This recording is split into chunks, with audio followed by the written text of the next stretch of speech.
So now I'm going to talk more in depth about how to work with text, specifically basic text items, as well as paragraph and character styles.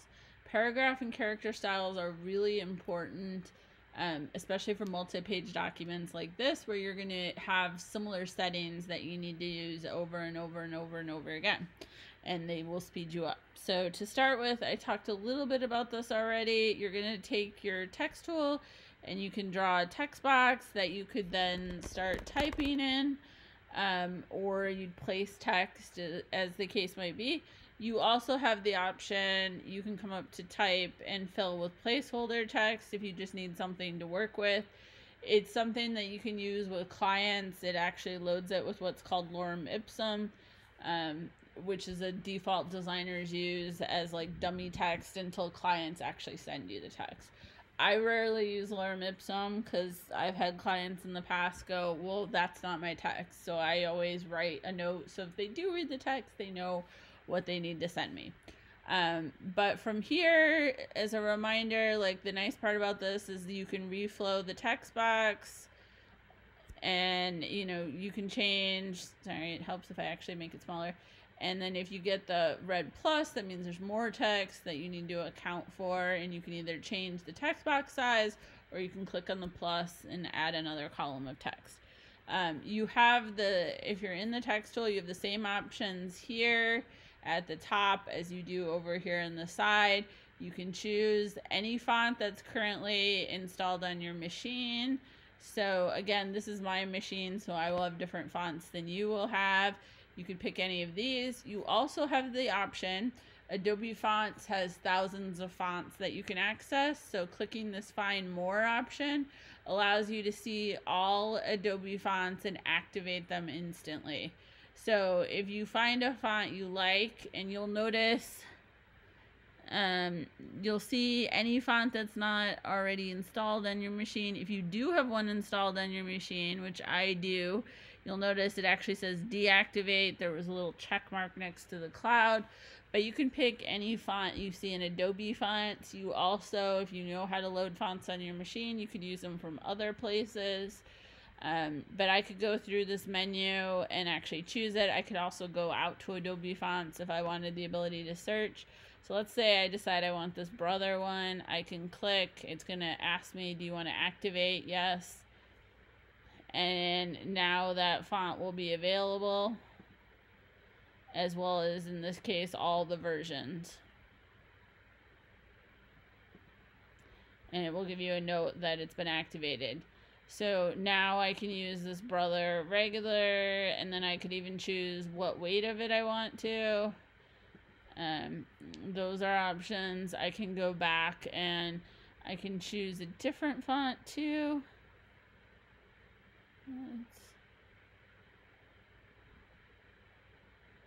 Just looking for a font that has multiple options. Let's be boring, we'll just choose Arial. So there's only a few options with Arial, but if I want bold or italic, I have to do the second option to see if they're available on the machine. So I could do bold, and Arial only has a couple on this machine, but if I pick something like, I don't know, just saw Helvetica actually has many more installed on my machine. So you can choose any of these. So fonts have, there's as many options as humanly possible for fonts, depending on the font. Like something you might get from a free font site, probably not going to have all these options. Something you'd get from Adobe or you pay for yourself might. Then you're going to have a size. There's some defaults built in, just like if you're used to using Microsoft Word. You are not limited to these sizes. You can go bigger than 72 point. I think the limit, unless it's changed, is like 1500 point, which sounds like it would be insane, but 72 point is about an inch. So 1500 isn't that big really in the grand scheme, like if you were doing a billboard. But you can choose any of these sizes, and then you can use these arrows to make it bigger or smaller. The option under it is called leading. It refers to, you used to literally put pieces of lead between lines of type. when you had them on a printing press. We've obviously since changed that, but the term remains, as so many terms do in typesetting. It still references when we actually physically laid out type. Again, you can, auto will be the like default that the person created. Usually it's okay for the body text, not so great always when the text gets really large. So you can obviously, you can choose a different size. So 30 point makes it really large. I can also, again, use the arrows. You can decide what you think is appropriate or trust the auto. There's some other options here. We have all caps, which makes everything capital. Let's zoom in so you can see that. You can do superscript, which is, you know, the like X squared kind of deal. You can underline type. You can do small caps where the capital letters are a larger cap than the lowercase. You can do subscript, so like if you needed to do some type of footnote. You can also do strike through. And notice I can combine multiple. I can't combine large caps and lower caps because those are the same thing. But those are options that are built in. So while like bold, italic, etc. are not a button, capitals and things like that are. Also, if like maybe it was already typed in all caps and you want it to be lowercase, something a lot of people don't know is you can go to type and change case. So if you don't want to have to manually manipulate a document and there's not an easy, like you can click all caps, you can come in, it still has the option for uppercase. It has the option for all lowercase, title case, which is where like what would be on the cover of a book. Interestingly, that's a US only thing. One of the many weird things that are US only. And then sentence case is like a normal sentence. So let's say someone sent you all their text in all capitals and it wasn't just a setting, you could then convert it to sentence case if you wanted to using that. So that allows you to do some basic editing. You also can do, sorry, we're going above. You also have the option to control tracking, which is the overall spacing. Normally for body copy, we don't want to mess with tracking. But sometimes for your cover or a headline, it might make sense. The large numbers add lots of space. We can even get, and again, you can type in the number, and the negative numbers take away space. So I don't recommend using tracking for body copy, but it's an option. Something else, you can vertical and horizontal scale. These really do not mess with. I'm sure there are cases where it makes sense or they wouldn't have built it in here, but normally it makes the type look stretched and I can tell you've done something to stretch it, so just avoid that. This one, so let me just highlight the E. This one actually shifts the baseline, so it's helpful for fractions. Might be useful when you're doing fractions for the recipes, so that's a good thing to know. Kerning is individual letters, probably not necessary for the body copy, but sometimes with headlines that's important. And then if you wanted to like fake italicize, basically you can use this shear, and it actually says false italic. So fun fact, the university, the main font they've been using, the Liberator font, there wasn't an italic version. They've now since paid for someone to make an italic version, but originally there wasn't an italic version, so they fake italicized to get the sort of leaning one. So just fun fact information. Then we also can get into, we have paragraph, alignment things that are normal. We have align forward spine, align from away from spine that deals with spacing. You also have different justify options. So justify with the last line left align, so that last line that's probably shorter doesn't get weird. You can have justify with last line centered. This isn't regular text, so it's harder to demonstrate. And then you can have just completely justified. I'm not a fan of Justified. Newspapers use Justified, but it does which is called White Rivers. So I'm not a fan of it. We also have the option here with indents. So if you did want to like set up an indent, you can have that happen. We have where it indents the first line, so you could set up for your paragraphs if you did want an indent. It will indent the first line. I need to pick one that's a full paragraph to better demonstrate this. So kind of like what you do for a lot of academic papers, it can do that. You have the option to right indent the other direction, and then last line right indent. Not sure why we would do that. You also, to get in, it doesn't show up here, but it's in the paragraph styles here. You can do space before or after. So space after, instead of doing a full return, you can use space after to sort of space stuff. You can also do that with space before. So those are two options here. Space between paragraphs using style. This is also, so if you like a good drop cap, this option here will allow you, so it will automatically set the drop cap, and you can determine how many letters. You also could highlight and say how many characters from the paragraph are doing the drop cap. Normally it's traditionally 1, but this allows you to actually set the drop cap automatically and not have to mess with it. But those are the basic ones. Another one I use a lot from paragraph is the hyphenate. So by default, it will allow for hyphenation. I'm not a huge fan of hyphenation. There are places where it makes sense, but there are also places where it doesn't make sense. So I will often, with my copy, uncheck hyphenate so there's no weird bumps. Headlines usually want to uncheck hyphenation. Even subheads, copy a little, it depends on preferences. And you can actually, if you really want to, and we'll talk a little bit more about advanced settings, you can actually drill in and set very specific rules for hyphenation if you want to. But those are sort of the basic things for how you can format text. The next thing I want to talk about, though, is paragraph and character styles. I've mentioned them already, but just so that you can get a better idea, I'm going to kind of start playing. And how I do paragraph and character styles, and I can't say this is how everybody does paragraph and character styles.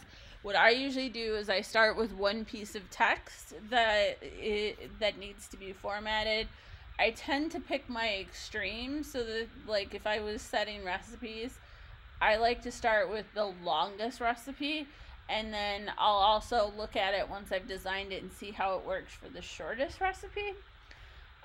But what I would do is start to figure out how I want to format this. So to start with, I might come in for the name and decide what font I want. And I'm not saying like these are settings you have to use. I'm just thinking about what am I going to do. So normally the title is going to be like 24 point or bigger. So the recipe title. Again, this is one of those instances where I may want to come over to paragraph and click uncheck the hyphenate. I could make this bigger though than 30 point, but for right now, because I know I might have other recipes that are bigger, I'm going to stick with that.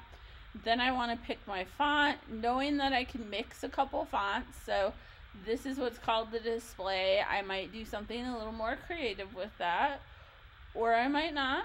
It just depends on what you're doing.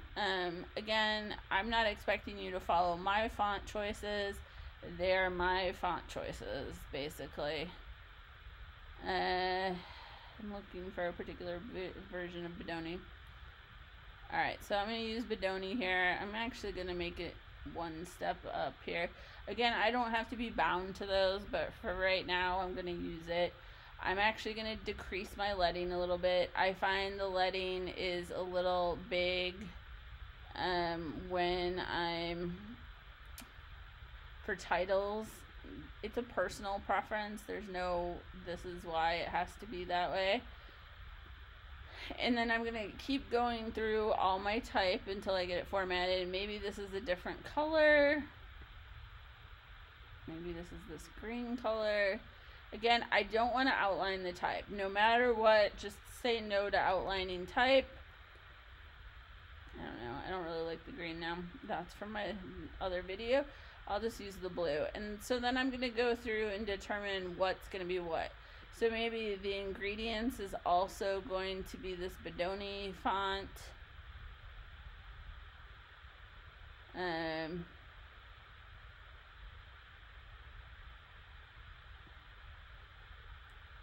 Maybe this one even I'll make bold just so it stands out a little bit. And maybe I'm also going to do the blue. And I'll repeat this here. Normally, ingredients and directions are probably going to be the same, so I would usually only do it once and then set up my style. But just to show you right now, I'll make this bold.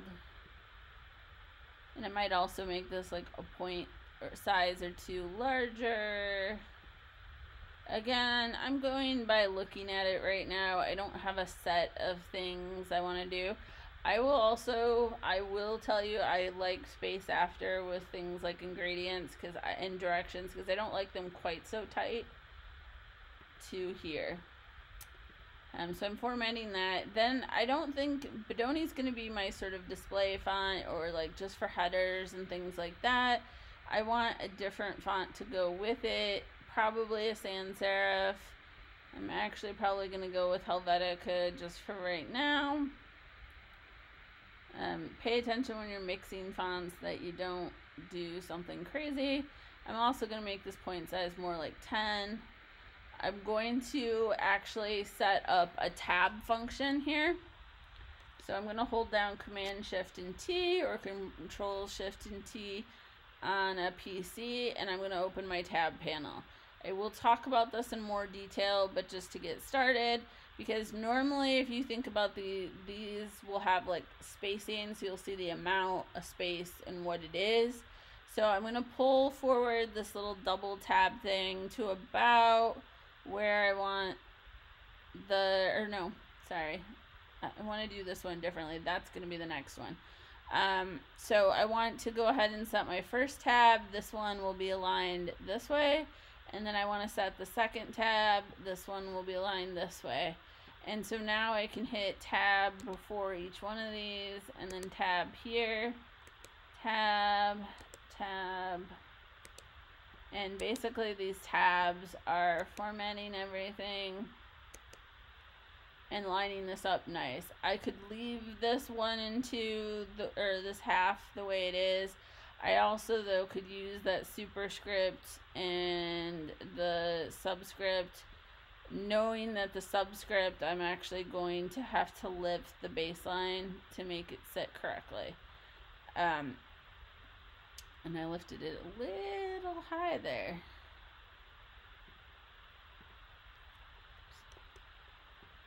So I could do that, or I could just leave it like that. It's up to you to decide, but you usually use super subscript, and subscript has to be lifted up.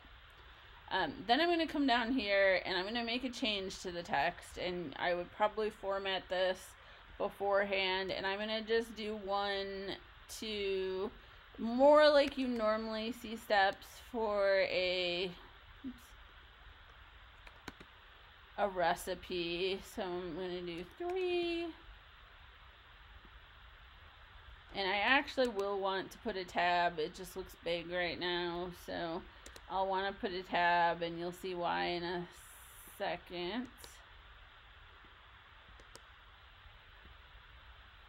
So I'm going to go ahead now and pull this forward to set where I want my numbers, and pull that back so that that part is right. And then I'll also want to put a tab in so that everything's correct, and that will make my numbers by pulling those two using the tab function. And then I'm also probably going to again want to use space after. I can use the default, or I would actually in this one shrink it down to 0.05. It just gives a nice, like, it's a little, so that just puts a space after each one of these, but doesn't add extra space to the lines. I'm going to close the tabs. I'm going to come up here and change these both to Helvetica 2. Oh, I forgot to change the other one. I'm using the thin version. I'm usually pretty consistent with my type. Forgot to change this one to Helvetica.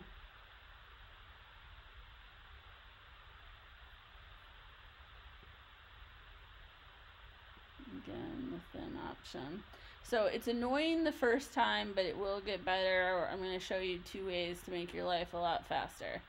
Alright, so I've put that in place. I've got this. I'm going to leave this as 12. And then I'm going to make this, though, 10 point. And for right now, I'm okay with those being those. I'm going to show you how to add a character style later. So now I'm going to actually start putting these styles in place. So I'm going to highlight this, and I'm going to come over here to paragraph styles. So I need to do one thing. Because I placed it in a Word document, I actually need to delete the sort of default that came in. And that's annoying that it does that, but I'm going to delete that, and then I'm going to reset this to do what I need it to do.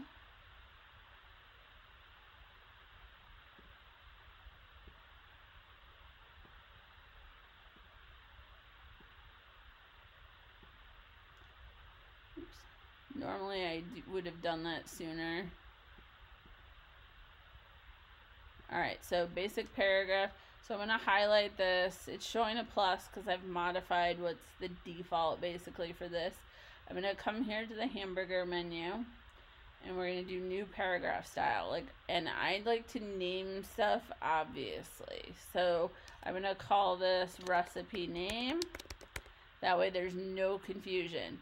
So I could have, if I had a set of settings, like if I was doing a traditional tutorial, I might tell you, well, set up this style and put this font size, because I would have already worked that out. Maybe there are designers that know exactly what font size they want everything, but I'm not one of them. You, however, can come in here and you can modify any of the settings, and I'll talk about this more next week with advanced settings, but there's every kind of everything you can think of you can build into this. But this is also where you would come if you need to fix something.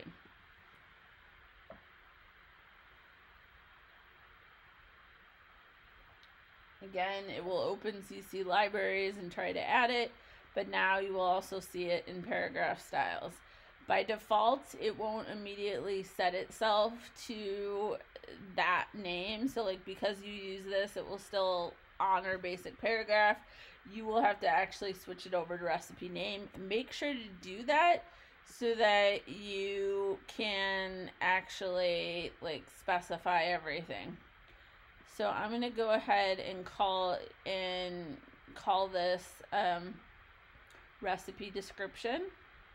So again, just new paragraph style, recipe description.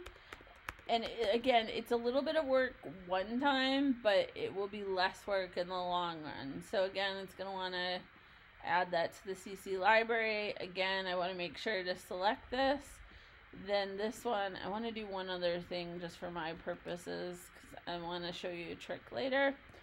And then I'm going to go ahead and again, this will be recipe details. Let's say that's not the best name, but it'll work. And then I'm going to call this ingredients and directions, because we'll use the same for both. You don't have to, but in my case, I want to. And then the reason I'm calling it both is now this one, because it has special tabbing, I'm going to go ahead and under paragraph styles, call it just ingredients.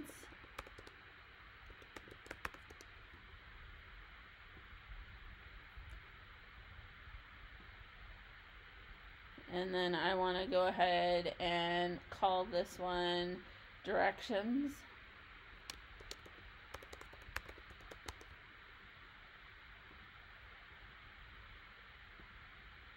Okay, so we can do that.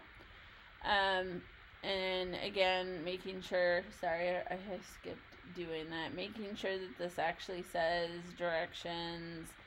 This one reads its correct one. So just making sure for purposes of the assignment that you have these, you don't forget to go back. So what's the difference between paragraph and character style? So the paragraph will apply to all of this. So if I actually came up to this other copy of this, and for example, I need to add this back. So you will watch this video and you will format your recipes correctly right from the word go. You could use step. It's just a personal preference that I like the numbers. Alright, so I can just highlight this, and this will, if I click directions, it will automatically apply. So you saw it did everything from down here up here. The difference with a character style is, let's say I want to make this bold. So I come over here to character styles, and then I want to go ahead and say new character style. And I want to come here to basic character formats, and I want to switch this from thin to the bold version. And I'm going to leave everything else the same because I just want it to get bolded in this case. So I'm going to go ahead and apply this, and it's going to do that, and I'm going to do that to both of these. So that's only affecting one part of the text, not disturbing anything else, okay? So I could come up here for each recipe, and I can manually go through, and I could select each part of this. Recipe description. And notice it's changing everything for me. I will have to go back and do the character style for that. I can do this. This one I haven't tabbed, so I would have to play with it for a second. So I would have to go back in and add my tabs in. Again, you now know what you need to do, so you could just have your file ready to go.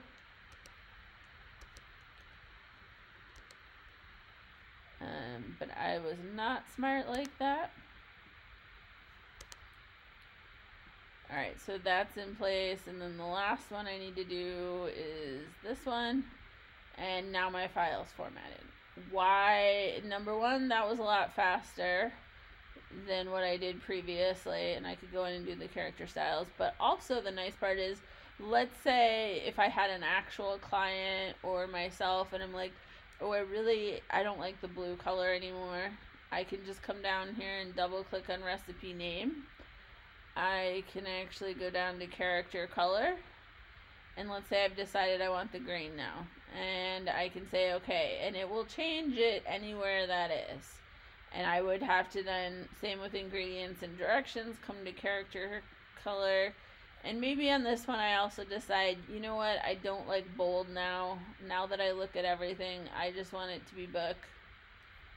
And I click OK, and now it changes the weight and the color, so it can do a multitude of things.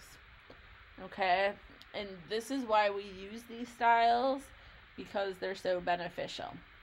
Another thing we can do that is particularly helpful for this, and I'm going to undo what I just did here so I can show you how this works, is we could link these styles together.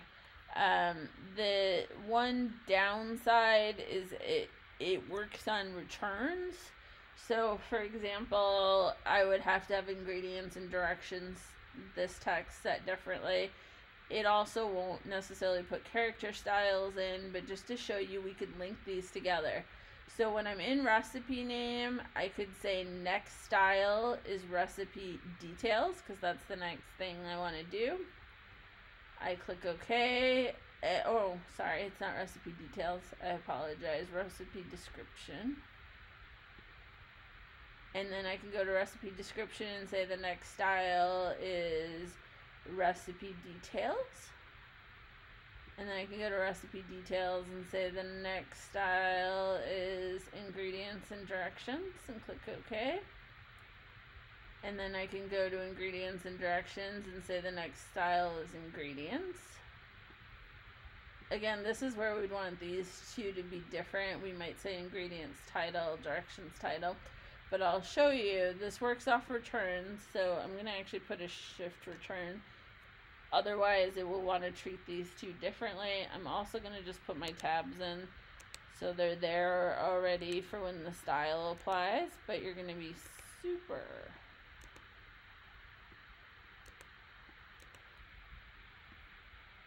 So we're going to highlight this. We're going to come to the first one. We're going to control click. We're going to say apply recipe name and then next style. So what this is going to do is it actually is going to go through and apply all those styles. I must have selected the, oh, I did select the wrong one. But basically every return it's going to format. So you have the ability to link all the styles together. So I could, in a couple of clicks, modify everything at once. Which is really nice. It allows you to quickly format, especially in this case, but it's really not that hard to just highlight, hit the button, call it good too. But that's kind of the basics of paragraph and character styles. I can honestly tell you, after doing this for 20 plus years, when I do have to do large documents, this makes all the difference for me, because it allows me to easily format everything. It's how I can get a 200-page catalog done in 2 weeks, because I'm just clicking a style and it's doing all the formatting, instead of me having to go up and select everything and format all the things. And we'll talk more next week on other things, like you can add paragraph rules or underlines, you can add different boxes, things like that. You could add color. You can get really complicated with styles if you want to. But for right now, to prove you understand this, just put a recipes text in here, or put some text in, and make at least one paragraph style and one character style to submit, so I know you know how to do this. I realize you may need to go back to this video, but just to demonstrate you have a basic understanding of how to work with text, I'd like to see at least one paragraph and character style, because that'll also tell me you were able to change the font and that type of thing. So hopefully that helps get you started with these items.